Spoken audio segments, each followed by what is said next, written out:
warahmatullahi wabarakatuh. Waalaikumsalam warahmatullahi wabarakatuh. Ya, alhamdulillahirabbil alamin. Hari ini kita bisa bertemu kembali pada mata kuliah apa? Manajemen dakwah. Ya. Bagaimana kabarnya? Alhamdulillah baik. Baik, alhamdulillah ya. Masya Baik, Allah. sebelum kita mulai perkuliahan kita hari ini, kita berdoa terlebih dahulu ya. Silahkan berdoa dipimpin oleh ketua kelas, Mas Fajar. Silahkan bisa dipimpin. Berdoa mulai. Bismillahirrahmanirrahim.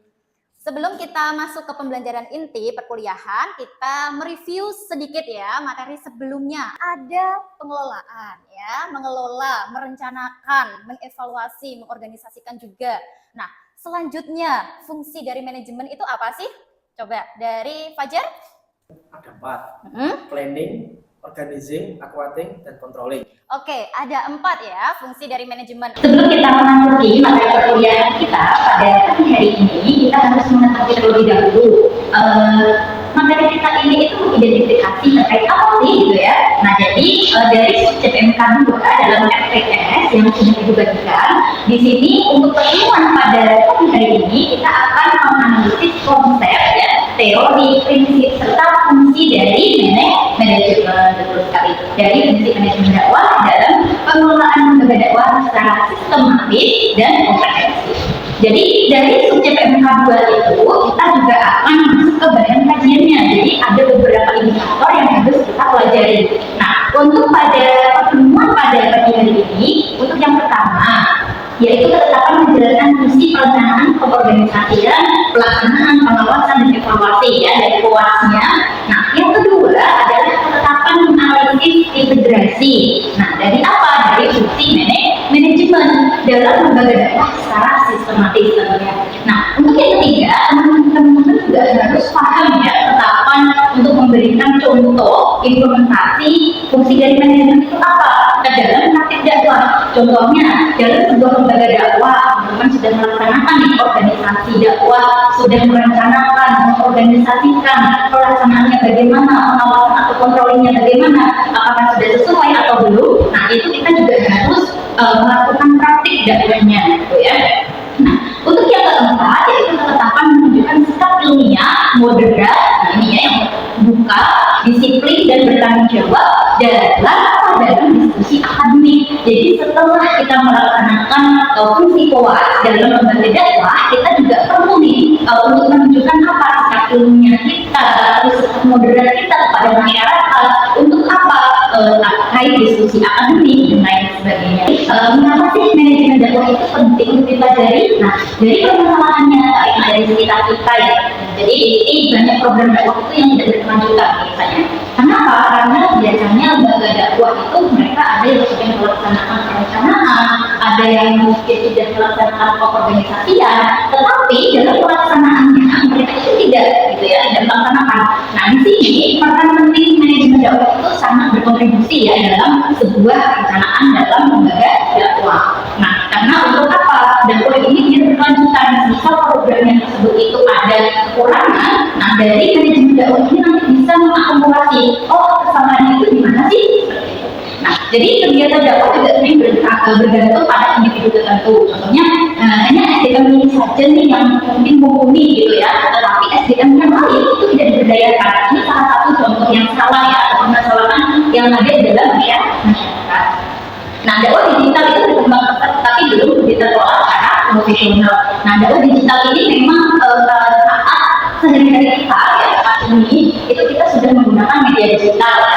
Tapi dalam pengelolaan secara profesional kita juga belum gitu ya. Karena sudah menjelaskan terkait struktur organisasi ya di lembaga dakwah. Nah, sekarang dari teman-teman semuanya ada yang mau maju dan menjelaskan dan membuat ya struktur organisasi yang ada di sekitarnya. Oke, Mbak Dila, oke silahkan maju ke depan Mbak Dila untuk untuk membuat struktur lembaga dakwah ya di mana? Oke, di Masjid Ar-Rahman Kupang. Silahkan.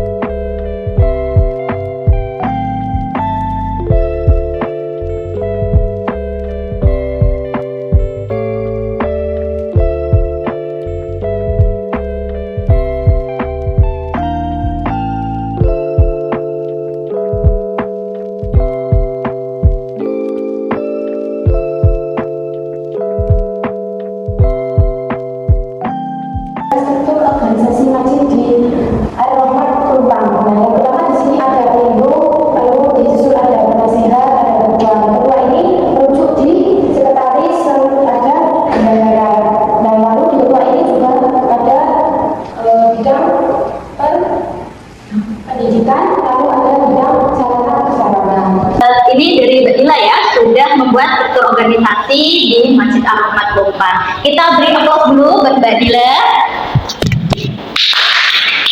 Terima kasih. Oke, jadi kalau semisal kita sudah membuat perencanaan gitu ya dalam sebuah program, tetapi yang mengatur divisi tersebut itu ternyata tidak ada yang profesional. Apa sih yang harus kita lakukan, Bu? Gitu ya. Nah, memang dalam mengkader dalam suatu organisasi ya, itu kita harus meneliti terlebih dahulu orang ini itu mampu atau tidak ya, atau kita bisa via tes, Mbak. Ya, jadi via tes terlebih dahulu bagaimana orang tersebut itu mampu atau tidak. Kita bisa berikan pertanyaan-pertanyaan ya, permasalahan-permasalahan di sekitar kita itu bagaimana. Nah, kita bisa bandingkan, contohnya ada 3 orang ya, dengan jawaban yang paling bagus ini siapa sih gitu ya.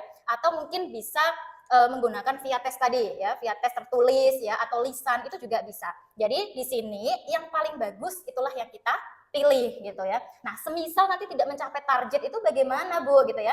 Nah, kalau semisal tidak mencapai target itu memang kita harus ada evaluasi. Sebelum kita evaluasi, kita mengkontrol dulu dia pekerjaan atau mungkin kegiatan yang tidak sesuai itu di bagian mana, seperti itu ya. Jadi kalau semisal ada yang tidak sesuai, kita bisa arahkan yang lebih baik. Tapi kalau semisal di sini sudah sesuai, ternyata memang targetnya belum selesai, kita harus evaluasi secara mendalam. Nah, itu digunakan untuk pertemuan atau bisa kegiatan selanjutnya. Selamat datang pada perkuliahan mata kuliah Manajemen Dakwah.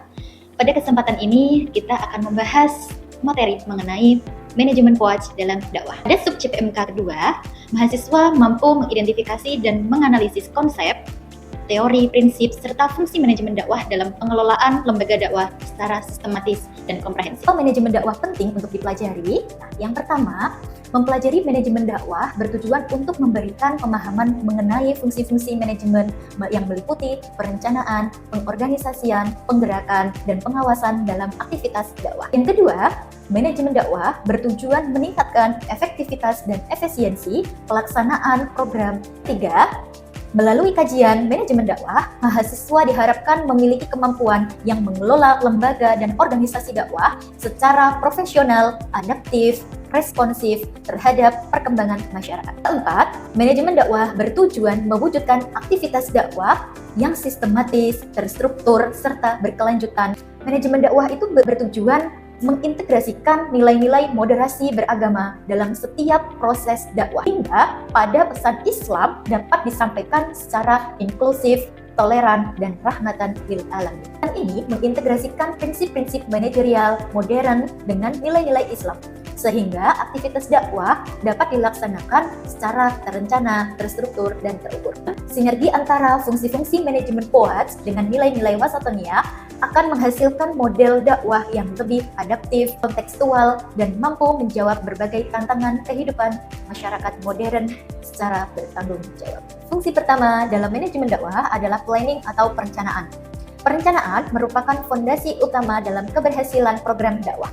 Ini diawali dengan perumusan visi dan misi lembaga dakwah. Selanjutnya, dilakukan formulasi strategis dakwah dengan memperhatikan karakteristik mad'unya, metode penyampaian, serta media yang digunakan agar pesan dakwah diterima secara efektif.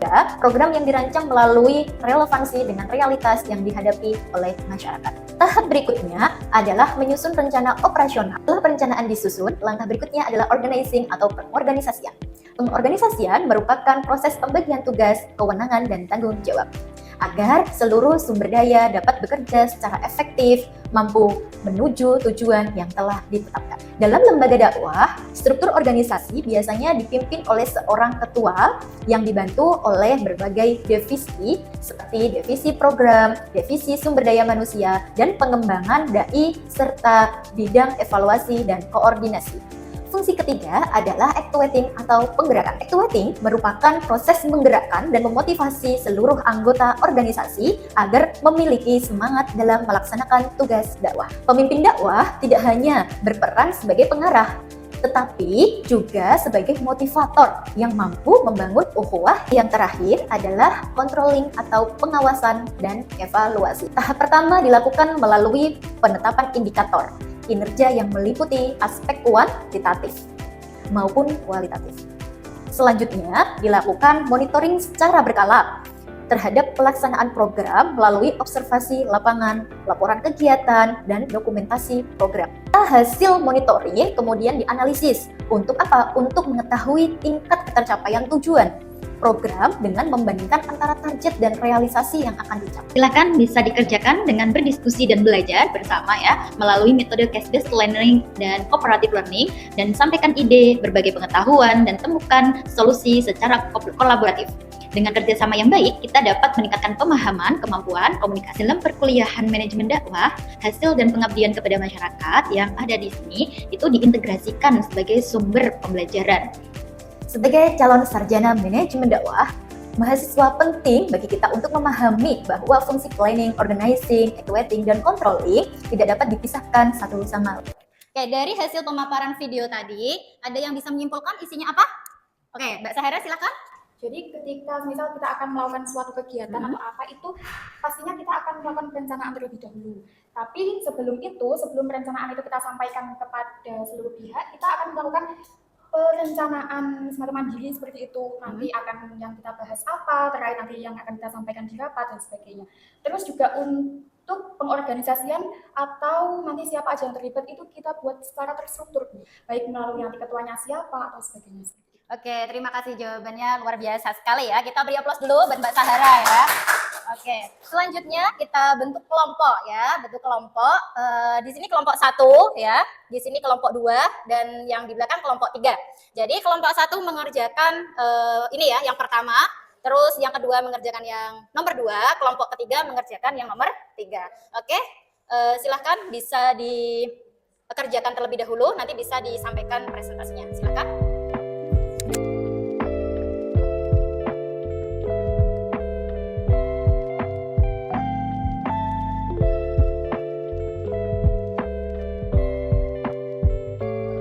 Oke, dari diskusi kita ya, silakan bisa dipresentasikan ya. Untuk kelompok 1, silakan siapa yang mau maju? Ya, silakan Mbak Ainin ya. Silakan berdiri, bisa disampaikan hasil dari diskusi kelompok 1. Jadi dari implementasi POS di lembaga dakwah, contohnya itu kita membuat kajian ya. Jadi kita merencanakan nanti di kajian itu kayak di sana itu di daerah apa, terkenalnya dengan apa. Kira-kira kajian apa yang cocok untuk daerah tersebut. Lalu kita menentukan, mengorganisasikan siapa yang nanti akan berceramah. Lalu siapa yang akan menjadi pembawa acaranya, siapa yang akan mengarahkan acaranya tadi. Setelah itu actuating, yaitu pelaksanaan. Si yang bagian dai melaksanakan tugasnya sebagai penceramah, yang mengatur acara, menertibkan jamaah dan lainnya. Lalu controlling yaitu evaluasi, bagaimana tanggapan jamaah terhadap ceramah yang diuraikan oleh dai tadi, apakah para jamaah itu antusias dan apakah jamaah yang berdatangan itu juga banyak. Seperti itu. Oke, terima kasih ya dari kelompok 1, beri aplaus dulu untuk kelompok 1 ya. Oke. Sekarang dari kelompok 2, silakan siapa yang menjawab? Oh ya, silakan berdiri Mbak Lala, bisa menjawab dari pertanyaan kedua. Pertanyaan kedua terkait tantangan moderasi beragama dalam dakwah. Nah, dalam konteks dakwah yang berlandaskan moderasi beragama itu terdapat beberapa tantangan, meliputi adanya penyebaran pemahaman radikal di media sosial dan juga rendahnya sikap toleransi beragama, juga terkait rendahnya pemahaman masyarakat tentang sikap moderasi beragama. Nah, untuk mengatasinya, kita sebagai dai bisa menyampaikan pesan-pesan Islam atau bisa menyampaikan dakwahnya itu dengan secara santun, dengan bahasa yang mudah dipahami dan pesan Islam yang inklusif, dan juga memahami situasi atau kebutuhan yang dibutuhkan oleh mat'u. Oke, terima kasih Mbak Rifatun Nahla ya. Kita beri aplaus dulu untuk kelompok 2 ya. Baik, perkuliahan kita hari ini kita cukupkan di sini ya. Oke, sebelum Ibu tutup, dari teman-teman semuanya, ada yang bisa memberikan kesimpulan nggak sih dari perkuliahan kita hari ini? Secara singkat ya, padat dan jelas. Ada yang mau menjawab? Oke, silahkan Mas Bustami. Secara kesimpulan itu, manajemen PUTS dalam dakwah merupakan proses pengelolaan aktivitas dakwah melalui fungsi planning, organizing, evaluating, dan controlling secara terpadu. Jadi penerapan PUTS menjadikan proses dakwah lebih terencana, terorganisasi, efektif, dan berkelanjutan. Nah, keberhasilan dakwah ini tidak hanya ditentukan oleh kemampuan menyampaikan pesan, tetapi juga oleh kemampuan mengelola program secara sistematis melalui fungsi PUTS yang tadi telah diterapkan. Oke, kita beri aplaus dulu ya untuk Mas Bustami ya. Oke, jadi kesimpulan dari manajemen POAC ya dalam dakwah. Jadi kita harus proses pengelolaan aktivitas dakwah itu melalui fungsi planning, organizing, actuating, dan controlling secara terpadu ya. Dan penerapan POAC ini menjadikan program dakwah itu terencana, terus terorganisasi, efektif, dan berkelanjutan, serta integrasi dengan nilai moderasi beragama menghasilkan dakwah yang inklusif, profesional, dan rahmatan lil alamin. Baik, jadi keberhasilan dakwah itu tidak hanya ditentukan oleh kemampuan menyampaikan pesan ya. Jadi tidak hanya secara lisan saja gitu ya, tetapi juga oleh kemampuan apa? Mengelola program secara sistematis sesuai dari fungsi POAC. Oke, baik. Ibu tutup dulu ya untuk perkuliahan kita hari ini. Semoga apa yang kita pelajari hari ini bisa bermanfaat untuk kita semuanya dan bisa diimplementasikan ke dalam masyarakat sekitar kita. Baik, kita tutup dulu untuk perkuliahan hari ini. Ada kurangnya Ibu mohon maaf. Wassalamualaikum warahmatullahi wabarakatuh. Waalaikumsalam warahmatullahi wabarakatuh.